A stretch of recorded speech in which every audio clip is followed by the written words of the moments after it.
Yo, tumerudi, we are back. Under the spotlight is back and better than ever before, bro. So tune in hapa YouTube. Kama YouTube kidogo inakataa, tune in pale Spotify. So we're now on Spotify. Jina ni Gleta Kijugi, ukiendesha gari, ukipika. Tune in, cause stories ni moto walai. So yeah, today I want you guys to brace yourselves, cause this one now, this one's fire walai. Na kama kawaida, before all else, I want you guys to do something for me, just something real quick. Kitu ya haraka, I want you guys to go grab your popcorn, your mahindi, your whatever, cause this one, my guy, him to penda lie. So yeah, 3 seconds of mahindi, bro. 3, 2, 1. Aight. Now today I want to take you guys to the year 1986. Huko Pumwani Hospital, maeneo ya Nairobi, where a bouncing baby boy was born to a very young family. The mom was around 25 years of age. Baba naye tuko show completely, but sasa yeye kosi alikuwa anachezea tu hapo, So yeah, a young family. So this kid, sasa ndio alikuwa firstborn kwenye familia hiyo. Jina none other than Abel Mutua. Now, growing up, Abel was mostly raised by house managers. Wazazi nao kidogo lazima wachape kazi hapa na pale. Juzi sasa mahitaji yameongezeka, chakula quantity increase, rent bado ni wao, school fees pia lazima ianze kushughulikiwa, wasingoje last minute. So yeah, to when he was around 3 years of age, there's this lady anaitwa Trufena. So Trufena sasa alikuwa anasaidia kazi za nyumba hapa na pale, anahakikisha Abel ako sawa. But now when Abel was 3 years old, Trufena quit for personal reasons, pia maybe ajipange kimaisha, kama ni familia, she also starts her own nini. So yeah, after she left sasa wakakaa hivyo kiasi, and sasa during this period of time something happened, bro, something that completely changed their family dynamics for good. Now, on one Saturday in 1990, when Abel was 4 years old, walikuwa naishi huko mmoja wao at the time. So the mom went to the salon with him cause hangeacha mtoto wa 4 years peke yake kwa nyumba.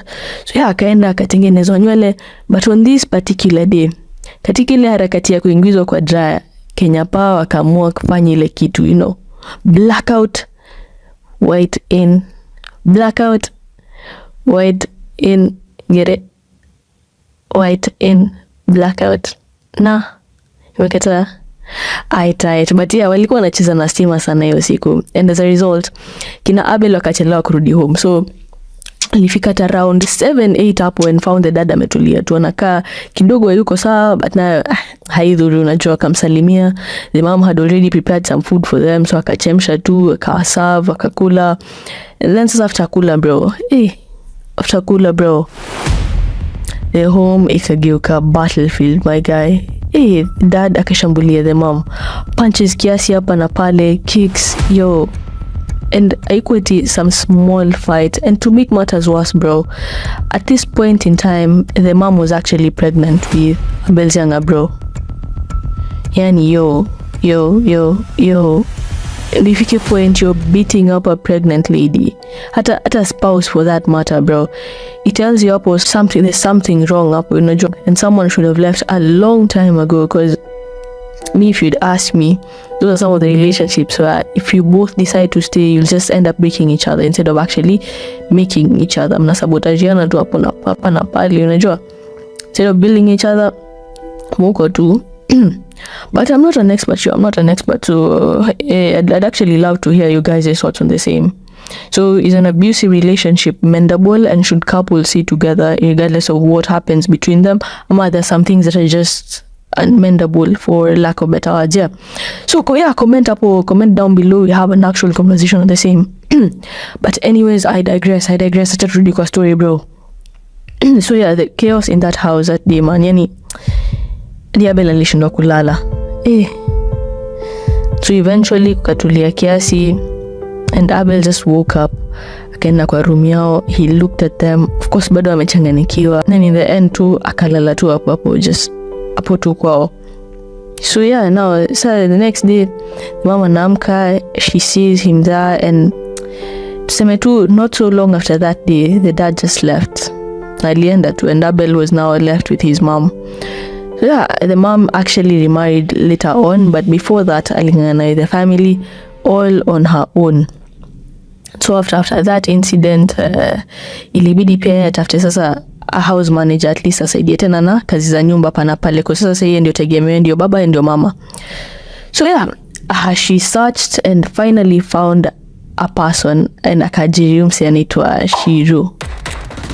Now Shiro alikuwa mtu unajua maybe ametoka ushago nini amekaa Nairobi. She was really good at her work bro. Anachapa kazi hadi unasema yenyewe kazi imefanywa. And so what used to happen was Shiro alikuwa anafanya kazi Monday to Friday, and then on Saturday, kama ni Sunday ama ni both, alikuwa na off. So Shiro amefanya kazi poa, but sasa during one of her off days, Shiro akapatana na jamaa kutoka Dandora. Shiro akabaiwa chips Mutua bro. Shiro akaingia box yao. Yup, and just like that, msichana mzuri kaharibika jamani. Sasa hata ikafika ile point yenye hata akienda Abel shule, they don't go straight back home. Wanapitia Dandora kwanza, wanasalimia the guy kiasi, and then sasa by 7 anakisha ako home, because like the mama alikuwa anafika at around 7:38 hapo. So yeah, Ibu sasa imagine unasaida mtoto wa 4 years kutoka mmoja wao hadi Dandora Monday to Friday without pay. Lasi tunalipwa bro, tunalipwa like mapenzi wewe bro, mapenzi wewe. But anyways, inaeleweka bro, love blinds, they say love blinds. And on that note, by the comment section again, tuambie bro, tuambie what crazy things have you done for love. Comment hapo chini bro, it's an open space. Comment chini hapo hivyo, cheke kiasi. But like yeah bro, yeah. So wakifika kwa nyumba at around 7, of course Abel amechoka completely, analishwa tu, analala. So by 7:38 hapo, when the mom comes home, anapata mtoto ashalala, anaona Ushiro yenyewe anaweza kazi, Ushiro huyu anaweza kazi huyu. But little does she know bro. So yeah, the trips went on. They went on and then and on until one Saturday. Sasa kuna a lady akakuja kwa kina Abel, not kwa kina Abel exactly, but in their neighborhood, and the lady caused a lot of chaos. Fugueni murago ama nitoe guo. Haya, hamfugui, nitatoa, fugueni murago. So the reason for this chaos is that alikuwa nasema she claimed that there was a Shiro huko. Amemboa there's a Shiro na anaishi huko, and she's been having an affair with her husband in Dandora. Yo, sasa hapa napo ngori ni ati she got the wrong person. So chachani let me panga you guys. So on Saturdays mkumbuke tena ni off ya Shiro, unajua the house manager. So sasa hayuko yo Saturday. And then sasa coincidentally kina Abel's neighbor was also called Shiro. Hey, so yeah, you can imagine bro. So vurugu ikatokea kiasi hapa na pale, but eventually wakacool off and the lady left. So the actual Shiro na not so long after that Saturday, hata yakamwa tulie for a while, not because of the lady, but sasa Shiro naye pia ni kama aliambukizwa ile kitu bro. Shiro had scars, like na see it is scars too, but scars that kind of look like burns huko chini man. So so alikuwa jipa kama ointments nini, and all this bro, all this again in front of a 4-year-old kid. Hiyo yote ilikuwa nafanya mbele ya Abel. Like yo, ni watu huko nje man, hizi ni nini hizi? And at this time bado the mom ajui anything, bado the mom is in darkness. Anaona tu Shiro anapiga kazi poa. And then sasa hiyo maneno tu ikaendelea Shiro ametulia kiasi until sasa this one time the mom met a friend, wakasalimiana. The friend was like, hata tulikuwa tunapatana na kina Shiro na Abel huko Dandora just the other day. Hata niliwaambia kufikishia salamu. And the mom is like, yo, ati? Of course she's taken aback, ameshangaa kiasi because like, what do you mean Dandora? How? Mtoto wangu Dandora? Haji sasa. Nuko sure ni hao? But the friend was like, yeah. Hata niliongea nao nikawaambia kufikishia salamu. So it was during this time sasa. Kwa akiongea hapa ndio sasa the mama kalud. Sasa akakumbuka, Edewe na kulikuwa na ile incident ya yule Shiro kwa neighborhood. Na by pia Abel alikuwa ameniambia story za Emko a while back. So Emko is actually a factory ya chuma huko Dandora. So there was a time Abel alimuuliza kama ataenda Emko, but hiyo saa the mom didn't have load, alifikiria maybe hizi ni vitu tu watoto usema, unajua Emko ni nini. So after amepashwa immediately hatua mbili tatu, the next stop home. Akifika tu hivi akakitisha Abel chini, akamuuliza maswali 2-3, and of course as a kid bro unasema everything yote, no stone is left unturned man, kutoka the trips to the scars, the ointments, kila kitu. And sasa hapa mambo ikachemka. Sasa Shiro akaambiwa, wewe hata hakuna kuongea, first thing the next day asubuhi na mapema funganya virago vyako vyote utapakae man, hata ni 9 jioni kagiza kashaanza kuingia, otherwise ungeenda tu sai. So yeah, new story kaisha hivyo. The next morning Shiro nani bro, msichana wa watu akagrind glass akaweka kwa food ya the mom, and the mom sasa at this time the mom used to eat with Abel. So unaweza imagine tu bro, like 2-3 analisha mtoto, anashangaa na niaje hii chakula ina taste funny, kuangalia vizuri glass yo. Sasa hata hakuna kufikiria, like she just morphed into John Cena bro, and she wasn't even thinking about herself bro, but like Abel uni mtoto wa 4 years unampatia glass ndio nini ifanyike yo. So pata staongea sana bro, kicks mangumi zilifly hiyo nyumba hadi kafika point the neighbors had to come in to neutralize the situation, and then eventually Shiro akaambiwa tu, wewe chukua tu vitu zako na uende, hiyo story iishe tu hivyo, wewe maisha yetu tumaliza. And so she went. And sasa tukaingia sasa, after that incident sasa nataka niwapeleke 1991, and this is a year where karibu Abel aende bro. Abel literally had a brush with death in this year, and so mnashangaa how. So let me take you on a trip down memory lane bro. So in 1991 Abel was in nursery school. Sasa alikuwa Montessori school near Moja One Catholic Church, and he used to really love school because they had this dope teacher mwenye alikuwa anapatia biscuits za penny just for coming to school. Ajua this teacher alikuwa anaitwa Mrs. Wanjao. So one day he woke up anashangaa, niaje his mom hasn't prepared him to go to school.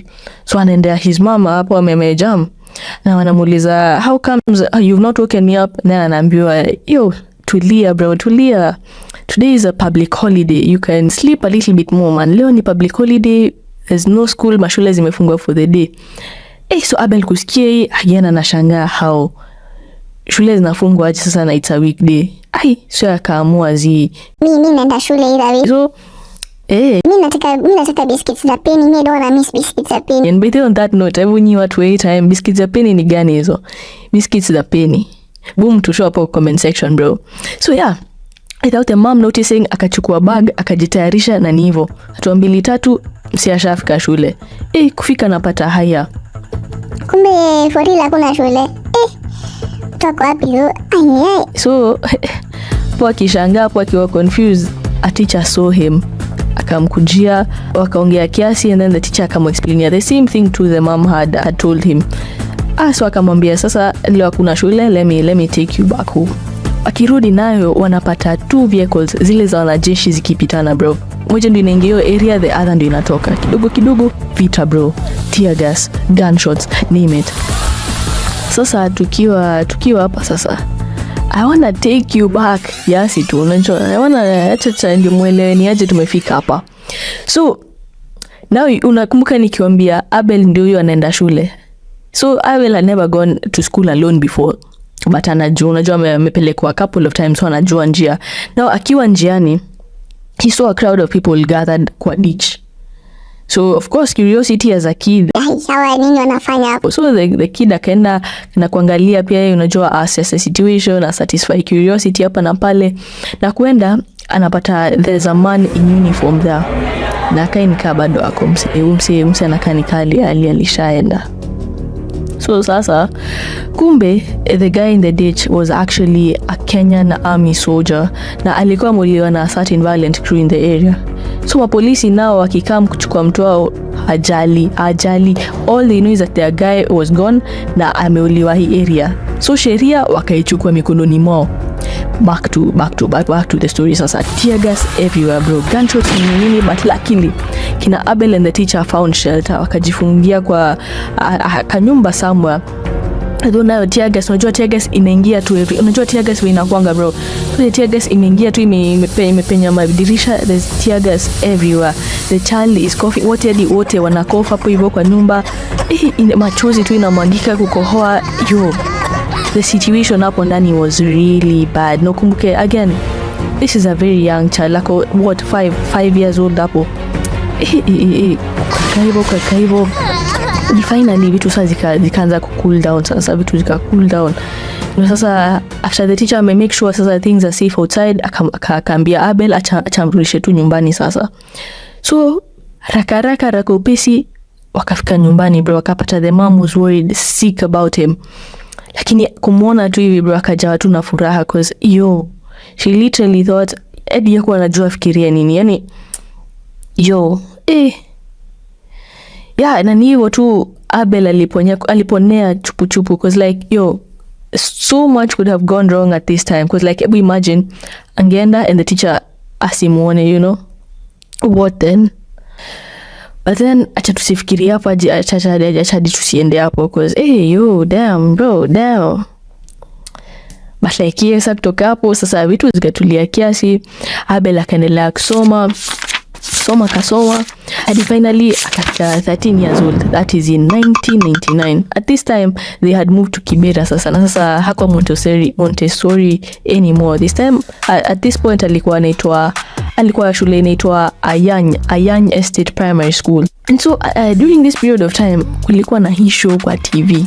The newest show on TV during that time inaitwa Ridiculous featured 3 KU students. 1, John Kiarie. 2, Walter Mungare aka Nyambane, John Kiarie aka KJ, and then finally Tony Njuguna. Now these 3 students completely changed the entertainment industry as we had known it then, and all this through sketch comedy. Ate Mr. President ametoka. Alitoka saa ngapi? Simu niulize mimi. So sasa yani the show was big, lakini sasa cause not everyone had TVs in their home. Sasa kina Abel and a friend of his alikuwa anaitwa Clifford Otieno, so alikuwa na try to act out the same so that at least the rest of the students like wanaelewa ni aje venye vitu zinaenda. And the two are very good at it. Yani walikuwa na act to perfection bro. And so what happened next? Sasa what happened after this was literally the beginning of the Abel Mutua we know and love today. So one day as they were acting out ridiculous, a teacher by the name Mrs. Ramut saw them and immediately akaona hawa ini talent hii. So immediately got them into drama. Kapatia Abel a verse to rehearse, and even though like Abel wasn't open to the idea at first, alikaliwa kiasi hapa na pale na ndivyo akajipata drama festival sasa representing the school, all because of Mrs. Rabut.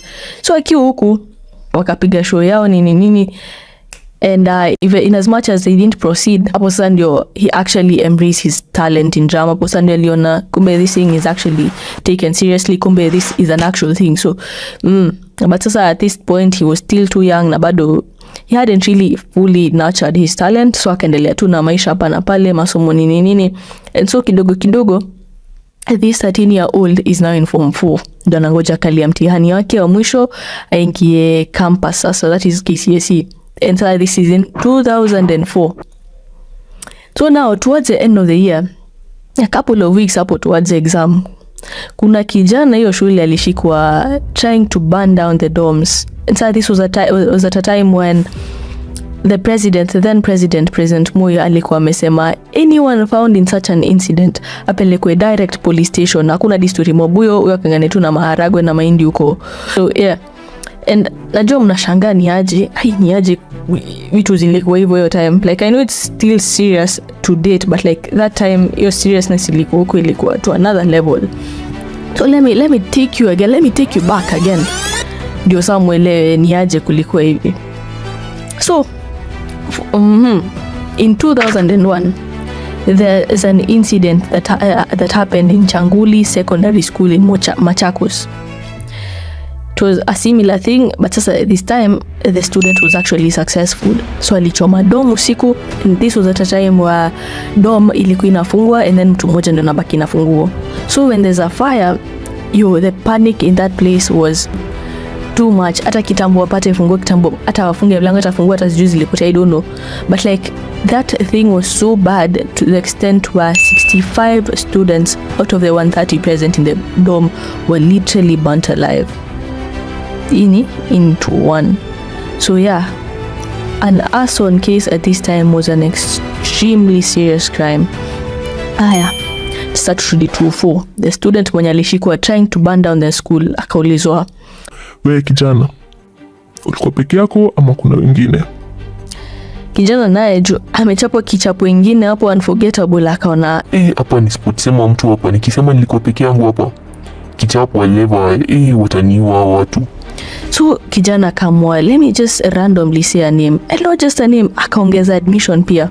And before we knew it bro, admission 4615 Abel Mutua alikuwa ameketishwa kwenye kiti, viboko zimetembea tu kutembea, but the guy had no idea what was going on. Yani ikafika point hadi akaitishwa alibis cause enyewe the guy seemed clueless. So walimu wakafuatilia story, wanapata history actually story zake zina collaborate na like the alibis. And so hivyo tu polisi wakikujia the first kid mwenye actually alipatwa in the act, wakasema acha wabaki no kiasi. So hivyo ndio akaponea githeri ya police station bro. But of course hapa pia kuna there's something that's not adding up, because wewe mbona umetajwa in as much as unakaa innocent, mbona ulitajwa? So into that akaingizwa cell ya shule. At that time they had a cell in the school. Sijui mimi ni kazi gani, but they had a cell. So akakula githeri huko kidogo hapa na pale, amekuwa isolated huko kwa cell. Walimu wanatry kumquestion hapa na pale, but bado nothing. Sasa at this time kwa police station huko, that student finally akakam clean, akambia his mom alisema tu jina Abel because he wanted the beating to stop, but alipanga the entire thing peke yake. And that my guys, that is what saved Abel. And sasa from hapa sasa the rest of his stay huko shuleni was a bed of roses. Unajua ndio siambia wazazi pia kenye ilifanyika, kwa sababu ukisikia mtoto wako alifanyiwa hivi, mtoto amechapwa, ameingizwa kwa seli ya shule bro for something he did not do. So yeah, lazima maisha yake ingechange kidogo. So yule kula githeri sasa alikuwa tu hapo na tu vibanzi hapo. And so yeah, a few weeks later he sat for his KCSE, na sasa ni hivyo sasa, that was it for his high school life. Akaingia campus sasa in 2006. So 2006 akaingia KIMC, Kenya Institute of Mass Communication. And so sasa akiwa first year,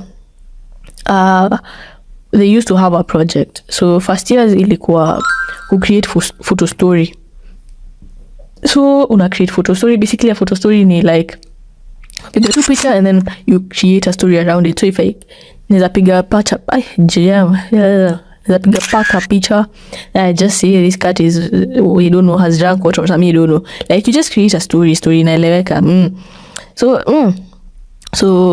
wakifanya project that is in first year, na wakamaliza mapema because like si ni kupiga tu picha and then una create two story, unajipanga. So wakamaliza mapema, and of course as a first year, unajua Abel kama first year akaamua, as a serious student acha ni join second years, unajua pia mimi nitakuwa hapo next year, so I might as well. So yeah, akapiga simu 2-3, ikakuwa sasa wana meet the second years a join in wakifanya project yao. So second year's project was actually a documentary. So si Abel ameambiwa acha meet hapo City Mortuary hapo kwa roundabout, ameenda hapo ana the second years kidogo hadi washafika. Kumbe the documentary was actually on embalming bro. So basically venye kwa corpses wanakuwa preserved. So kaingia City Mortuary, wakatoka wakaenda Kenyatta Hospital Mortuary. Hapa tuseme tu after the entire thing, hata nyama kukula for some time. Yo. And then sasa that was it. That was basically it for his first year in campus. So kutoka hapo tunaingia saa 27 ako second year sasa, na this time sasa wanaishi Kibera huko Karanja Road huko. At the time he is now 21. So sasa huu mwaka katika kumbukumbu zetu za historia ya nchi yetu Kenya, si mnakumbuka what happened? Si mnakumbuka? Si mmesikia wenye hawakuwa bado, msimu mmesikia what happened? The post-election violence, my guy. So after matangazo ya the former president Kibaki, ni hivyo kuliharibika mtali hiyo. Yani kwa Kibera, people are being attacked based on the tribe you're in. Sio siku after matangazo, Abel's mama akawaambia, nyinyi, that is sasa Abel and Moses his brother, nyinyi endeni supermarket mustock up just in case kuharibike, juku wenye kunaendelea tunaweza umia huku, so at least kukuwe na vitu. Sio kasema sawa, wakaenda supermarket, but wakirudi wanapata wasi wanasimamishwa. Wakasimamishwa 2 times na 2 different people. Lawa CCTV wako tu, the guys had pangas na wote wanauliza tribe. So ukisikika wewe ni wa tribe fulani, wewe umeenda wewe. Kulikuwa kubad, but luckily wakapenya Kinjaro. Akifika home wanasikia kumbe pia the sister alitoka kidogo tena kuangalia nini na happen, hata kidogo avamiwe. Yani that situation was bad to the extent where ilifika point like the men around there ikabidi they stay outside their houses for 4 good days to protect their families. And so because the dad was like in Ushago, ikabidi sa Abel and Moses wabaki wakainje pia to protect their family. 4 good days bro, 4 good days. Hadi sasa finally polisi sawa wakakuja. Kwa ni vita ya polisi na watu, lakini maneno ya kupigana kwa sababu ya watu ambao maisha inaendelea tu regardless bro. Regardless of what happens to you, they are okay. Maneno tuache man, because I hear this is something that is still going on in some counties. So bro, watu wanakosana siku moja, the next are okay na their families pia are okay. Don't let politics get between you and your neighbor, you and your brother, you and your sister man. See, uwata ni mtu labda mjaipatana like one on one. So yeah, it's easy me to they're not worth it. But like yeah, bado back to kina Abel. So that same year haikuwa tu eti politics, eti post election violence. That same year kulikuwa pia na drama festival huko Nyeri. And Abel alikuwa ndani, of course. Alikuwa ndani kabisa. Na sasa, after the drama festivals, nataka sasa niwapeleke the other side of the world, that is in Taidi High. But Taidi High now walikuwa na a shortage of actors and actresses because most walikuwa wamequit for personal reasons. Lakini nayo, kipindi si lazima iendelee bro. Kipindi lazima iendelee. So, nyinyi kama Taidi High, what's the fastest way to get actors? Drama festivals, my guy. So all the top guys waka-approachiwa na the Tahidi High team, na hivyo tu ndio pia Abel akaingia Tahidi sasa. Kwa sababu alikuwa anamjua kama Freddy. And Tahidi High was such a big show at the time. Ninyi mnakumbuka every Tuesday 7:30 tulikuwa hapo. Freddy, I thought you're my boy. So, do you own her? I never saw a branding sign on her body like a cow written OJs. Freddy. It was a really nice show. It was a banger. But yeah, so akaingia Tahidi High. Sasa huku throughout his entire journey, he actually met a really strict madam anaitwa Catherine Wamoyo. And sasa this lady ndio alikuja kumsaidia later on in terms of nurturing his interest in script writing. Sasa after amalize college sasa and some camera stuff too hapa na pale, but before bado tuko college, so before tufike huko wacha sasa tuingie 2008 sasa. Now 2008 was a year of all years. Ulikuwa mwaka wa mapenzi, my guy. Yeah. This was a year Abel met Judy Nyawera, his wife. Hii pia ndi ile mwaka alikuwa pia anamaliza college, you know. So yeah, papa tasaki kuongea sana hapa, tani ukishari 2009 sasa. Now in 2009, he lived in Pangani with Philip Karanja and Jimmy Mahulu. And these 3 were actually college mates wakiwa hapo KMC.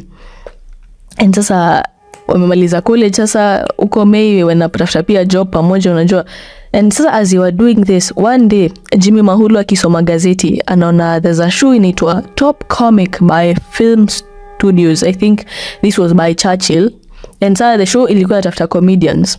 So raka kambia Abel, yo, this is actually something you can do. Endo try. And Philip yako zile za yo, endo ufanyie kitu man. Kidogo alikuwa nakataa, but after the three convinced him, unajua Abel, Philip and sasa his wife, Judy, his now wife Judy, akasema sawa acha tu aende. And akaenda wakapiga hiyo staff, and out of the 20k people lenye walikuwa audition wakabaki 30. Sasa ni after the first mchujo. Ya pili nayo wakabaki 15. Ya tatu, ya nne eventually wakabaki 6 people for the finals, and Abel was part of the 6. And before finals, sasa tukosa kwa finals, wakaambiwa nyinyi for the finals tunataka mugather votes, because sasa finals ni the viewers not to determine who the winner is. They were also told that Top Comic itawavisit nini ndio pia isaidie kueleza why they need the money, unajua pia isaidie in terms of votes. Na hapa sasa at this point, in as much as walikuwa 6, competition nayo ilikuwa stiff, especially between him and Oyo. So Oyo was part of the 6. So ilikuwa either ama Oyo. And so sasa as Top Comic walikuwa na visit watu, story ya Oyo really won people's hearts, to be honest. He genuinely deserved the prize. Yani alikuwa anaishi deep in the heart of ghetto, uko slum yenyewe ndani kabisa, and his mom was ill at the time. Yani he really deserved the money. So hata wenye aliambiwa waende kugather votes, Abel akaendea his mom akamwambia yo, unaweza nisaidia hapa na hapa, cause like the mom was also in the ministry. The mom akamwambia, hey my son, bro, I love you, but my vote is with Oyo, bro. My vote is with Oyo. And like, yeah, so his wife, his now wife Judy, Philip and Jimmy wakamsaidia kwa the votes kiasi hapa na pale. Unajua kila mtu tu anang'ang'ana venye anaweza. And so before the finals, the finalists had a meeting. So kwa hiyo meeting, Oyo akawaambia yo, hii safari imekuwa refu sana. Hapa tumetoka mbali. From when we were 20k, sasa tuko 6. Sisi wote, kila mmoja wetu hapa na deserve hii prize, yeah? And I don't think it's fair venye after hii yote there are people that walk out evil to bila anything, you know? Because like for the Top Comic show, ni the first person tu mwenye tu angeshinda ndio was actually being rewarded, ndio angepata the prize money. So yeah, Oyo akawaambia yo, mimi nikishinda, mimi kama Oyo, each and every one of you tawapatia 50k, because hii jani kuja kuwa rahisi, and each and every one of us deserves it. So yeah, this really touched each and every one of them. So kila mtu agree, hata mimi nikishinda, hata mimi nitawapatia nyinyi wengine 50k. So yeah, that meeting ikaisha hivyo, and but that Sunday sasa, unajua final sasa zilikuwa on a Thursday. So that Sunday, the final week, that Sunday brother Oyo pia akagonjeka man, kimbizo hospitali. Monday nayo Abel pia anasikia hayuko sawa, something is off, kuna kitu tu haiko sawa, you know. Hata kazi amefika late, you know, hadi akienda huko mother-in-law like kufilm his co-actors, anamwambia hey, wewe kwani rada leo, unajua you don't seem okay. And there was something that you got to feel, there's something that's not right. So that day at around 4 p.m. his producer got a phone call. After the phone call, akaambia Abel, you Abel, enda na George was now the owner of that mother-in-law house, hadi Nairobi Women's, cause I hear your mom is ill. Abel ameshtuka kiasi, cause like yo, aje sasa, na tulikuwa naye tu juzi tukiongelea votes. Akasema sawa, haidhuru. Wakaingia kwa gari wakaenda. Through the ride though, anataka kupigia familia ishiki, anasikia tu vitu haziko sawa, but hakuna kitu anaweza fanya. So eventually because like the family was not communicating with him directly, anapigia tu mse akona kani George, apigia George producer nini, but hawaongee like directly. So eventually akaona hizi akachukua tu simu akapigia bro wake text, akamwambia yo, niambie tu venye kuko, at least like achini kunificha man, just tell me venye kuko. So at that point he got a call from his bro, Akaambiwa yo, endeni tu Chiromo man, endeni Chiromo. The mom had already left them, so wakaenda Chiromo man. They said their last goodbyes. Just that was it. Finals ni Thursday. Bro yo ako hospitali amelemewa sana hiyo Thursday. Amepelekwa Kenyatta. And then sasa ndio Thursday. Abel hadi ameambiwa yo, itaeleweka if you just choose to call it quits. You know, just leave. But akasema na I'll just soldier on. Akasema hata nikiquit sahi it wouldn't really make a difference. So he decided atajikaza, and so he did the show, and finally that time came. For everyone who's been supporting. After 13 weeks of taking the stage and giving their best act in the art of the tickles, the top comic show had a winner. The winner is, are you ready? Yeah. Give it up for 2009 top comic, Geoffrey Awina.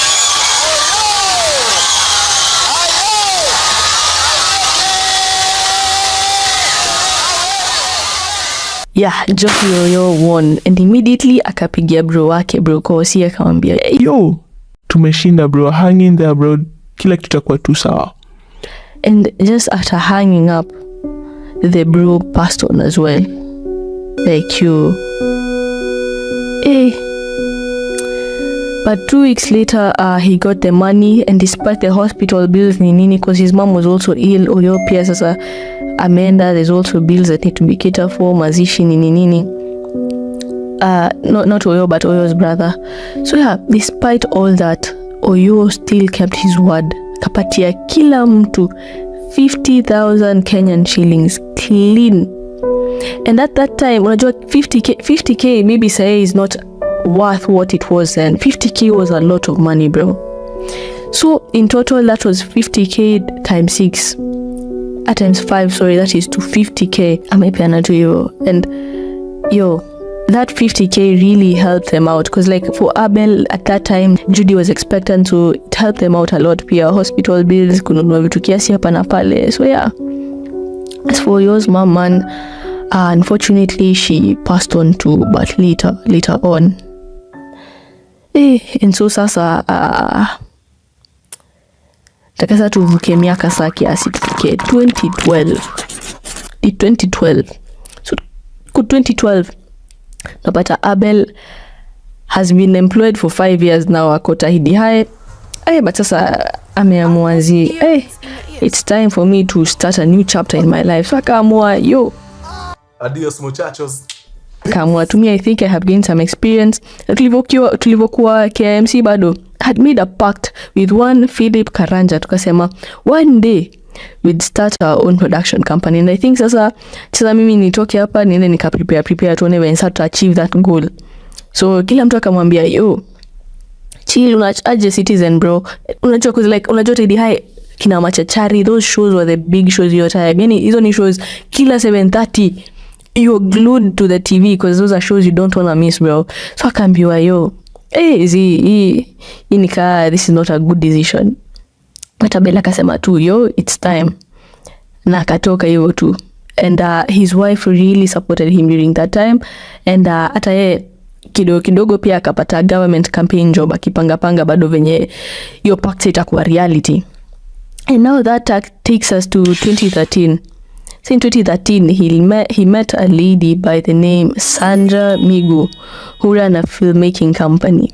She called him, akamwambia she has a concept, and Abel would fit right in. Wakaongea, and afterwards, because like at this time Abel had the government job, but hakuwa anafilika dia kona job, because like alikuwa nika ko jobless, because his passion was like film and TV. So akaona akakubali immediately, and that was how Hapa Kule News came to life. He worked with Fred Omondi, and yani Sandra really pushed a show through it. And Abel learned the need to be aggressive in anything you do. So akafanya kazi vizuri 3 years. But before turuki hizo 3 years, acha saa tuingie 2014. Now in 2014, Philip Karanja was still in Citizen TV at the time. Pakule News nayo ndio grew and it gave birth to TRHK, that is a Real Househelps of Kawangware. And as it was about to begin, Abel akaongelesha the Protel Studios director Kamshu. He knows a guy that would direct the show really well. So director kakubali, and just like that, Philip left Citizen TV, ataya akajoin the Protel crew. And like, bro, hey, friends like this, man, friends like this, asa ndio marafiki tunahitaji in this life, you know, people that root for you, man, kipanda mnapanda as a team, no one's left behind. So yeah, no, this is the one, man, this is the one. But like anyways, acha kudevert sana, chasa tuingie 2015. Ani mwaka ingine sweet, bro, sweet. Yani romance was in the air that August. Sasa acha niwape story vizuri. They see that August wakiwa kwenye highway in their car, his eyes on Judy, bro, ignoring all else. He popped that big question, bro. A moment of silence, man, a moment of silence. Yeah. He put a ring on Judy's finger at exactly 10:57 a.m. Say, bro, hey, it was a beautiful moment, wallahi.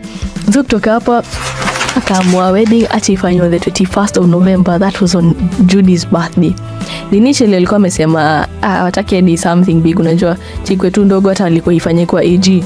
But yo, this is meant to be a special day. Unajua lazima ititiwe hivyo, because like you only get married once, you know. On this again. Do you guys think wedding should be grand ama small and it's just okay with close friends and family?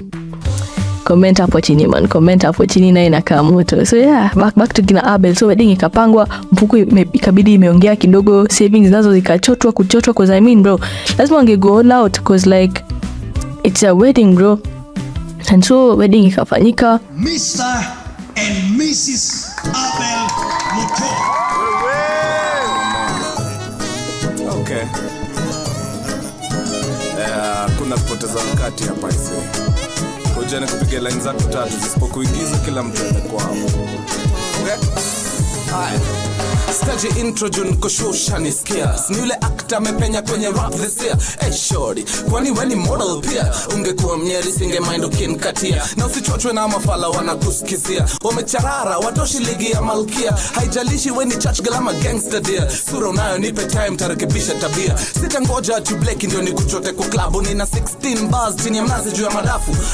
#wanafik kula kichapo. Na watoka kiguzman utadhani El Chapo. Nite noti juu ya vile umenichanga girl. Von tight kama vaite na panga, cause niko addicted, utadhani ganja na ushani murder, nzike kwa mchanga boss. Mchana urida mtu akishua sipukuna na ugua. And they now became Mr. and Mrs. Mutua finally. Yeah, and so that same year, bro, so Mkafili Productions, so at this time walikuwa shai register but bado na ilikuwa dormant. So akaona who's in TRHK, that is a Real Househelps of Kawangware, si wapatiwe tu credit kama Affiliate Productions instead of sasa na majina zao, and then hata ikiwezekana weke logo hapo mwisho kwa sasa au ni kampuni, man. So aka agree, and Abel akaenda kwa West, that is Westlands, to the Protel Studios offices. And he got to talk to the production manager, but naye akakataa, akasema hiyo ni taking credit for the entire show's like production, but that wasn't really the case, they were just part of it. So Abel akataka kumwambia wanaweza eka zote mbili, but bado wapi, bro. So long story short, after that conversation, Abel akasema tu wacha quit. And just like that, Philip Karanja and Abel Mutua left the Real Househelps of Kawangware. Later on, pia Timothy Kimani Ndegwa, Njugush, pia quit. But during this period of time, as they left, Philip Karanja and Abel Mutua wakamua shoot a pilot for their production company. But nayo sasa, shingine ni hawana pesa. Abel pesa zote kumbuka zilienda kwa wedding, so wana anything. And now, akiwa hapa hivi wakiwa kwa hii mix, they have a company but they don't have anything to show, like, hawana anything that showcases their work as a company. So during this period of time, a lady by the name Catherine Kamau anaingia. Now Catherine Kamau was Phil's wife at the time, and she saw the dream and decided, Nyinyi, bro, I believe in this thing, so I'm gonna help out. Kapatia around 150,000 Kenyan shillings clean. Now at this time their budget was 200k. So hiyo 50 imebaki, wakaraise tu mdogo mdogo and they shot the pilot. And that pilot was none other than Sue na Johnny. Sema Johnny fake kupachika trizi mima. We, nani? Jokes kama hizo zimefanya watu wagwaru uso na sandpaper hapa nje. Johnny alipita na skin light wangu. Buda madema hapa wanatekwa kutekwa. Pengine ucheze pale kwa Mama Sue. Na Sue alipata mtoto wake. Ampate wapi? Unajua hii Nairobi ama unaisikianga tu? Wa. Hii ni ngori. Speaking of ngori, ushaisikia jeshi inaitwa Flosin Mauano? Ati?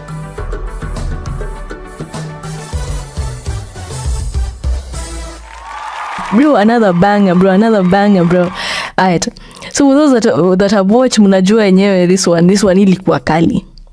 But like yeah, afterwards upande mwingine wa dunia back in Protal, there was a guy that was really being overworked to the point where mse alicollapse kwa highway one day. Like it was that bad. After that incident akaamua tu hata mimi nimetoka hapa. So report ikafikia kina Abel and they had a meeting huko Hennessy's Hotel, and just like that Robert Morelli aka Bob ama Bobo joined Philip Productions as a partner with shares. Na sasa yeye ndio alikuwa responsible for marketing na kupata deals nini. So yeah, sasa wako ready bro, the pilot is there, marketing inafanywa, but bado bro, nothing. No one was willing to buy the pilot. Yani kafikadi point, crew ikaona, hapa ni kama, hapa ni kubad man. So the crew kinda gave up as well. And for Abel, sasa this time was like rock bottom, because like he has no job, savings pia hana, like it's reached a point where hata rent inaanza kuwa issue. Na this time Judy Sand alikuwa shikilia anakava the cost hapa na pale. Then sasa tukaingia saa 2016. By the time naingia 2016 nao wamejionea kuongea tu kweli. Ikafika Julai, Abel akasema hivi sasa atafute tu atakani ya government job, at least hiyo pesa ya mshahara isaidia hapa na pale. So one day he got a call from John Kiari aka KJ. Kumka the KJ will ridiculous. I think it's the same KJ. So KJ ran an advert company at this time. So akapigia Abel and he offered him a job.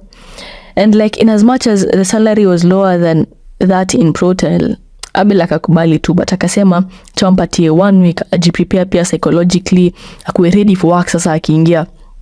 This time TRHK na imeendelea. Iko sasa both in Maisha Magic East na KTN. But sasa uko Maisha Magic East wanaona kuna kitu different na hii show. This the real household of Kawangware, see the same one ilianza. Kwani nini ili change? So as wanashanga hapa, they are trying to find out ni aje kulienda. They actually found out that Abel and Phil quit. So at this time haraka upesi Phil anapigiwa na Maisha Magic and wanaambiwa mrudi kazi man, mlikuwa mnafanya kazi safi man, mrudi kazi. Of course news zikafikishwa and that was literally the best news they had gotten that entire time. So wakaenda meeting and wakakubali kurudi the real households of Kawangware, and so they even showcased their pilot ile yenye alishoot sasa 2015. Maisha Magic really loved it, wakasema inao lazima to actualize this one's a banger. And then sasa pia wakaambiwa I also want you guys to partner with the veterans of Vioja Mahakamani, kina Alexander, Josephat, Makoha and Ondiek. Actualize pia Hulabalu Estates. And just like that, Philip Productions was now operational. Ile kazi alikuwa amesema hapa 1 week, akasema bro the light, we are now seeing the light at the end of the tunnel lakanikani. So Philip Productions was now operational. Budget wakapatiwa, hiyo pesa walipatiwa nao ni pesa wajaiona before, literally more than double what they had in KTN. Hapa wakasema hapa lazima they go all out. So they actually went all out, they gave it their all, wanalipadi watu more than normal. And of course hata unajua venye unaweza imagine ndio wewe kulienda after pesa zikaisha, my guy, pesa zikaisha. And at this time bado hawajamaliza kushoot the series. I think they had like 6 episodes left. Pesa alikuwa naona ikiwa mingi, hao wenyewe hata hawajajilipa bado, kabidi deni bro, wakaingia into debt. Yani in the end walikuwa na losses are over 5 million bro. Kasaidiwa na a friend they hadn't seen in like 13 years. His friend anaitwa Solomon. Solomon really helped them out, akapatia loan ya 1 million bro. Like wakarisa the other amount, wakamaliza episodes and then salita waka recommissioned, wakafanya sabi tu vizuri sasa. And even though sasa pili mara ya pili after they were recommissioned they didn't really make any profit, at least that nayo walikuwa maliza. So now akona kind of like a clean slate, and pia they are better off in terms of like knowledge, financial knowledge. So yeah, toka hapo sasa tukaingia 2017. But before 2017, bro, Solomon, props to Solomon, man. That was really, hey, sasa friends like this, man, friends like this, eh. So yeah, started 2017, nikakuja, and Abel was called by Safaricom Blaze, be your own boss, for season 2 of their campaign. So hapo napo, what they do is they identify talented people, skilled people hivi, and then they'd have a class for film, and then on the last day sasa there'd be a concert, and before sasa the concert there'd be a mentorship session for everyone on stage. Blaze, be your own boss is back. Blaze, be your own boss brings you a new group of 12 of Kenya's brightest young entrepreneurs as we bring together some of the most iconic brands in Kenya and set the toughest challenges ever seen on TV, who will have the resilience, the determination to survive the course and to be crowned the winner of season 2 of BYOB, the Grit Edition.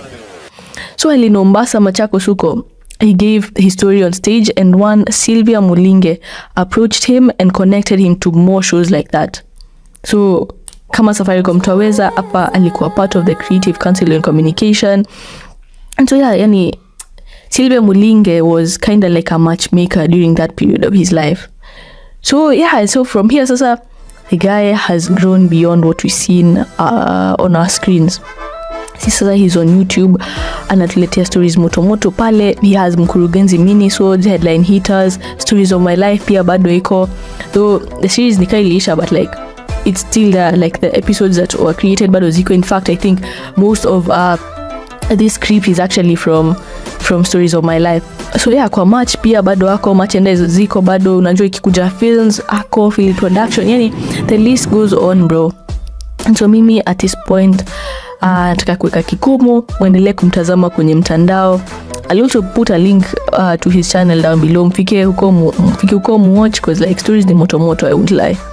But before niende though, one takeaway, the takeaway from this video I'd say is to keep moving bro. Keep moving, keep pushing, one foot after the other, one step at a time, yeah?